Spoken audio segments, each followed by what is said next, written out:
ये गोटे चोरी करदे एवं से जो चोरी कला घर को से निजे चाबी पकई चाबी नहीं पड़े आम भावुँ यहाँ तारी घर बर्तमान परिस्थिति निहाती भाव में तेणु आम आज पर्यटन कहीपे आम घर था से चोरी आम जिन नहीं गला बर्तमान संस्कृति अवस्था पलि आसला पुणी मैडम जहाँ कहले उत्कल दिवस या मुझे आमरी ऋग्वेद 23 मंडल आउ 22तम सूक्ति तुम जदि पढ़ो ताहले जानिबो ना उत्कल नाम कौन है वास्तविक भाव में तुमने जानिथिबो ना ओडिशा रे जो आम आज ओडिशा कहूँ से उत्कल विभाषा कौन होता एक पक्षीवंत नामक एक जैनिक ब्राह्मण से संपूर्ण रूप से वेदज्ञ था एवं वेद पाठ कर समस्त को आकृष्ट कर परवर्ती समय आम देखा ना तुमने पिला शुणी गोटे पौराणिक कथा मुझे ना जिते आमर मनु 10टी पुत्र थे से जो 10टी पुत्र मध्य ना गोटे पुत्र था किंग पुरुष जानते बोधे यहाँ समस्ते तथापि मुझे किंग पुरुषर महात्म्य है कौन ना से किछि दिन नारी हुए आउ किछि दिन पुरुष तेरे किंग पुरुष कौन करते ना तांकर दुईटा ना थिला जेतेबेले से पुरुष आकार थे नाटा सुदेशना थिला जेतेबेले नारी होते तांकर ना थिला इला तेबे सुदेशना नामक पुरुष हूँ ना तांकर 4टा पुओ से जो 4टा पुओ मध्य गोटे हूँ उत्कल तो तांकरी परवर्ती समय जितेबले सुदेशना तांकरी राज्य को दे ताहले कौन है ना उत्कल नामनी कहार सुदेशना पुरुष उपर जो परिचित थिबा सुदेशना तांकरी जो पुओ जितेबले कौन है तांकरी राज्य को विभाजन कले तेरे तांकरी परवर्ती समय तांकरी पुओ कौन ना उत्कल तांको देदेले एवं तांकरी ना अनुसार उत्कल है एते जो माने कहते ना कोशल आमर राज्य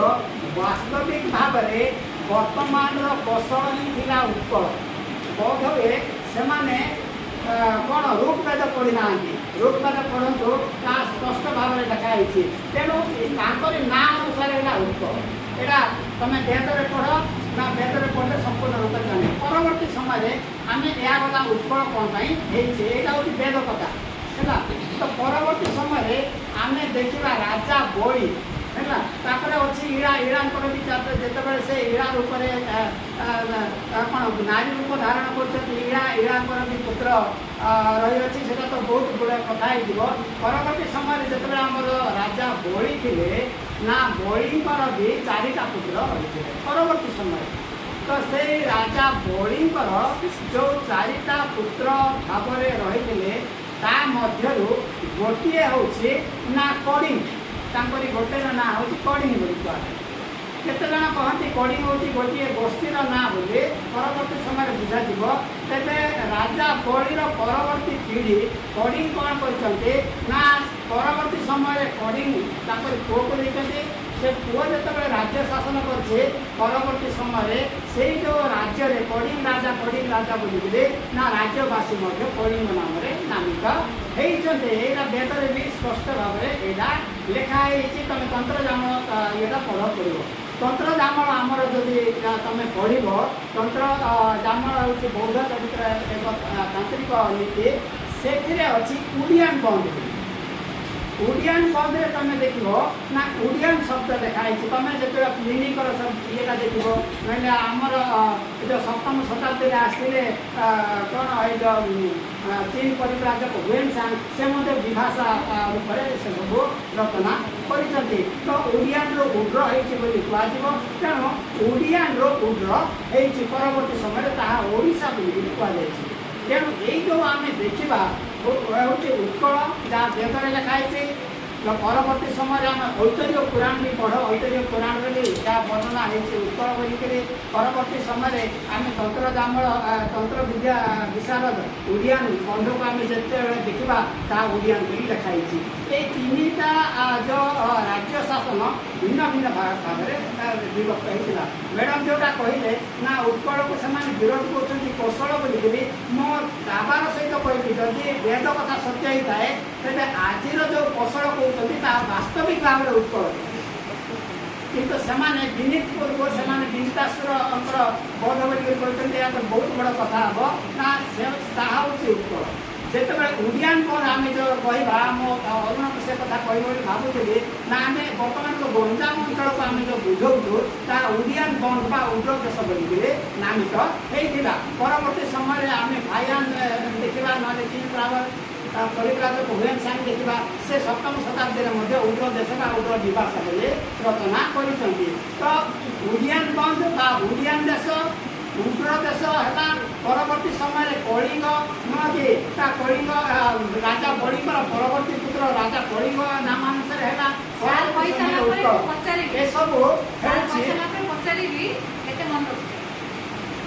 सब हूँ आमर गोटे गोटे कौन ना राजा मानकर हूँ गोटे गोटे राज्य परवर्ती समय भाषा विशारद माने एवं ऐतिहासिक माने कौन करते से भितर गोटे समालोचना कौन समालोचना ना राजा अनुसार राज्य है जमी भाव में उत्कल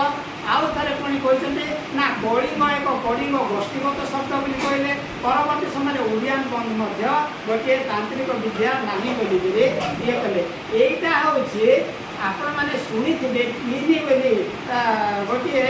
विदेशी लोक से कौन करते संपूर्ण रूप में हटाई देवाई वेदर कथा को से एक षड्यंत्र करमर भाषा विषय से कौन होते ना मानि नहीं वास्तविक भाव में ताहा नहीं उत्कल हूँ आम वेदर जो राजा कथा कहुई जोटा कि सुदेशनाकर पुरुष रूप में पुत्र तांकरी परवर्ती पीढ़ी हूँ उत्कल एवं बर्तमान परवर्ती समय विनीतपुर होता कौशल नाम नामित करागला पुणी जितेबले ना उत्कल होता से राजा कौन कर परवर्ती समय भिन्न भिन्न राज्य गठन कले एवं तार विशाल समावेश परवर्ती समय कलिंग एवं तुम मैंने देखी कलिंग कलिंग माने आम कहवा ना कौन ना कौन से एक गोष्ठीर राज्य गोष्ठीगत लोकगत लोकस्रोत भी कहवा किंतु लोकस्रोत नुहे वास्तविक भाव में देखा राजा माने निज निजर नाम अनुसार कौन करते ना देश गठन करते प्रजा माने से राज्यर से राजा आदेश अनुसार काम कर निजक से राजा अनुसार से निजक नामित कर तुम आटविक तुम मैंने देखी आटविक राज्य कौटा जयपुर को आटविक राज्य बोलिक कहुए तुम शुणी कि ना किए जाने तो परवर्ती समय आम समुद्र गुप्त जो आक्रमण करते ख्रीष्टपूर्व 320 बोधे आक्रमण करते अमेरिका को यहाँ महाकांतर करते से लोकगोष्ठी आटविक एमती प्रत्येक अंचल जो लोकगोष्ठी राजा मान द्वारा प्रेरित होते निजर नाम अनुसार मिसे किंतु गोटे मात्र ओडियान शब्द जहाँकि तंत्र विशारद जहाँ आम तंत्र जामन लिखाई तो से ग्रंथ अनुसार आम ओडियान है ओडियान हूँ गोटे गोष्ठीगत लोक है से गोष्ठीगत लोक मैंने कौन करते ना तंत्र विशारद थे जो मैंने तंत्र साधना करुला जो अंचल लोक से बर्तमान गंजाम अंचल कहा तो से कहगला ओडियान देश तो ओडियान उग्र देश है उत्कल से गोटे राजा नाम अनुसार है सुदेशना सूत्र नाम अनुसार है आउ कलिंग हूँ गोटे राजा जहाँकि बड़ीकर परवर्ती पुत्र नाम अनुसार होता आमर जी धर्म ग्रंथ बाई पुराण पर लिखाई अग्नि पुराण भी पढ़ लिखाई ओडियान विषय भी किसी लिखाई उत्कल विषय उत्कल आमर वेद लिखाई पदपाठ लिखाई पद पाठ ग्रंथ तुम पढ़ बाकी कार्तिकेश्वर जो पार्टियान ग्रंथ लिखते किसी अंश अच्छे मुझे भाषा विज्ञान ये करते से आसूसी आमे मैंने ये सबको ना मुझे कहबी कौन सी पिला वेद को देखी मो दाबाण सहित कह कौन सी पिला रोजगार ऋग्वेद कहीं देखी ना गोटे ऋग्वेद गोटे रुच कहीं पढ़ना ऋग्वेदर गोटे गोटे जमी कही मंडल श्रुति रुच लिखाई विभागीकरण कराई गोटे भी पंक्ति कई पिला पढ़ना कि निजक उत्तर बोली कहते दुखर विषय यह हूँ आम मानकर माने दुख जंत्रणा निज हृदय भरी कर जोटा कि आम जहाँ पढ़ी पार कहीदे खराब हो जाए मैडम जमी ना कहीदे आम खराब हो पिला मैंने ध्यान हो सर्वश्रेष्ठ यह हूँ दुखर विषय आम गोटे केवे भी रूपवेद नहीं ज्ञानर भरपूर भंडार जदि आज तुम ऋग्वेद पढ़ना पिला परवर्ती पीढ़ी तुमको तुमरी मुहरे हस न तुम आज काली मरीज कि परवर्ती पीढ़ी को बढ़ापी तुम साहस न जेहेतु तुम ज्ञानी हो पार ना ज्ञानी ही देश बढ़ू राजा नुहे मुझे बाबार सहित कही तेणु ज्ञानी पढ़ जान अनुभव कर तेज जा निज निजर लोकगोष्ठी विषय जान जब लोकगोष्ठी विषय आज तुम सतर्क न निहाती भाव में तुम निजर अस्तित्व तेणु मु कही आसंता वर्ष जो पक्ष करवा ओडिया पक्ष करवा प्रत्येक मैडम मान पाखे गोटे गोटे रूपवेद और समस्त आम देखा रूपवेद पढ़ू बाबार सहित कहती रूपवेद किसी लोक पढ़ी ब्रजूत पढ़ी सांग किसी किसी पढ़ी वायु पुराण भी किसी किसी पढ़ी मार्तंड पुराण भी किसी किसी पढ़ी मन भी रखी जहाँ भी मार्तंड पुराण किसी शक्ति लगाई तेणु आम जो भावुचे ये आम मीटिंग करदे करदे पढ़ेगा और पिला को ज्ञानी करदे आम ज्ञानी गढ़ापी आसलु आम नहीं आम परवर्ती पीढ़ी को गढ़ापी आस आम गढ़ा केमती ज्ञानी मानव द्वारा ही आम आम पीढ़ी गठन कि पढ़ी नी केवल वेद विषय मनुष्यता विषय तो मनुष्यता को पढ़े आउ कौन कौन पढ़े कि जान ये जो अज्ञानता ना तुमको दिने समुद्र में बुले बुले मारे मन रख अज्ञान नहीं मनुष्य जीवन पाई जो गुण आम जन्म नहीं जो देश आम जन्म नहीं से देश किसी ग्रंथ तो पढ़ जान अनुभव कर अरे गीता पढ़ समग्र विश्व मानुची आज आम जान आम जब कहवा बाबा केतटा संस्कृत ग्रंथ ओडिशा लिखाई कई कहीपर कहीं कहीपर नहीं आम मान भूल आम जापारूना तेणु पिला ज्ञानी हो विद्यावान तो समस्ते है ज्ञानी होगा चेष्टा कर तुमको विश्व मानव सभ्यता तुम ज्ञान आगे मुंड न जड़े ही मात्र जी थी मुंड न दुई जन थे दुई जन को मुंड न तेणु विश्व मानव सभ्यता को आम जो बार्ता देवार अच्छे आम रोग जदु साम अथर्क वेद पढ़ा अग्नि पुराण वायु पुराण आदि आदि पुराण आम पढ़ा तर्क करवा आस तर्क कर पृथ्वी मानव सभ्यता देखा तुम शक्ति देखा करें से आमर गोटे गोटे वेद कहीं आमर गोटे गोटे संहिता सहित से सामान हो पारे ये ओडिया पढ़ा कहले ओडिया तंत्र काम यहाँ पढ़ मैडम टी पढ़ी ये तंत्र कौन से शिखुंटे तो ता विषय तुम पढ़ ना पढ़ा संहिता पढ़ मन संहिता पढ़ ता विषय किसी किसी जान मुझे किसी पढ़ी से दरकार संकल्प जागरण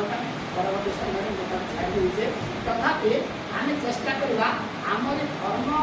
धर्म ग्रंथ बोलना ज्ञान ग्रंथ पढ़ आज तुम डिसाइड कर आमर भारतर धर्म ग्रंथ ना आमर भारतर ज्ञान ग्रंथ जहाँ प्रति मानव सभ्यता को ज्ञान आधार तुलना कर पिला आज ओडिशा दिवस कहले ना प्रत्येक ग्रंथ को आम पढ़ा से सब विषय जाना और मानव सभ्यता को विश्वगुरु है आने सस्ता सस्ता आम आव दिय मर जाओ तुमको किए पचारे ना गुण पानी जानी अजणा ही मजा किए बेकार अजणारे मरवानी आम जन्म नहीं मैंने आम पड़ोसी किसी लोग आमको जानते और आदर्श बोली आमको ग्रहण करते तेज जाए आम जीवन आदर्श हो पार आम ओडिया पक्ष पालन आमर गोटे निहाती भाव में आम सफल हो पार ये मोर वक्तव्य समापन करके धन्यवाद।